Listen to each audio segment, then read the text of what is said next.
Okay, so this girl has kind of fizzled out. Enter Emma Roberts, who got really big in the first half of the 2010s doing a lot of different movies, but recently has not had a lot of success, especially in the last 5 years, despite having one of the most powerful families in Hollywood, and I'm just wondering what the hell ruined her. Starting off with Emma Roberts, you can't talk about her without mentioning she came from a real power family in Hollywood, where her dad, Eric Roberts, has been in 700 different movies and TV shows, and also her aunt in the 2000s was just a megastar with Julia Roberts, where after Erin Brockovich, not only did she get an Oscar, but she was taking home $25 million a movie. I'm actually going to give Emma Roberts a lot more defense than most people would, because even though she does have a megastar as an aunt, there are a lot of people in Hollywood that have a famous aunt or uncle that don't go anywhere, and Emma Roberts really was killing at an early age, where she got the role Blow in 2001 playing Johnny Depp's daughter, and even though it was a small part, it was definitely a good starting role for a kid, and she got on her own where there was no connection to her dad or her aunt when it came to that movie. That led to her becoming one of the most popular teen and child actresses to hire in the 2000s, where she did movies like Nancy Drew, Aquamarine, Limelight,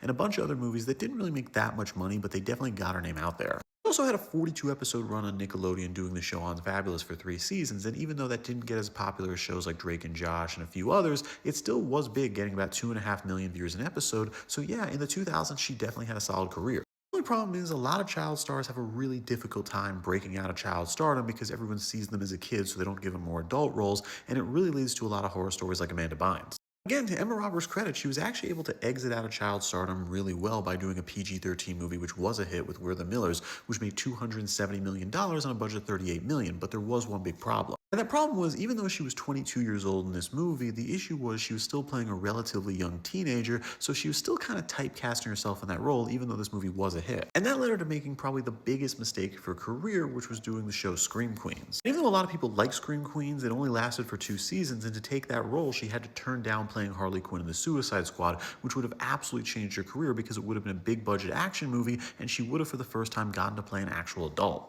That Scream Queens was a really poor bet because it was a cable TV show during the mid 2010s when less and less people were using cable and Netflix was the big thing, so this was really a career mistake for her. Still, I believe the biggest issue for Emma Roberts' career, because even though in Scream Queens she's playing a college-age character, the idea of her playing someone very young is still there, where if she took Harley Quinn, she was playing a full-blown adult, and she turned that down. There were also a lot of issues in her personal life where she got arrested after a fight with Evan Peters in a hotel in Canada, and even though I think there was a lot more to that story, not a lot of people took her side. There's also the issue that she became more of an influencer versus a movie star, because that can pay very well. But the problem with being an influencer is people look more at her personal life, and they look at Evan Peters, they look at her ex-husband Garrett Hedlund, they look at her new engagement, and they don't really love what they're seeing. Pretty much every movie she's done the last 5 years, like Madame Web, has now completely failed, and the only thing keeping her relevant is the American Horror Story series, but that's kind of boxing her to TV again. New strategies needed, and with that, I'm Charles Pearl. Please subscribe to learn something.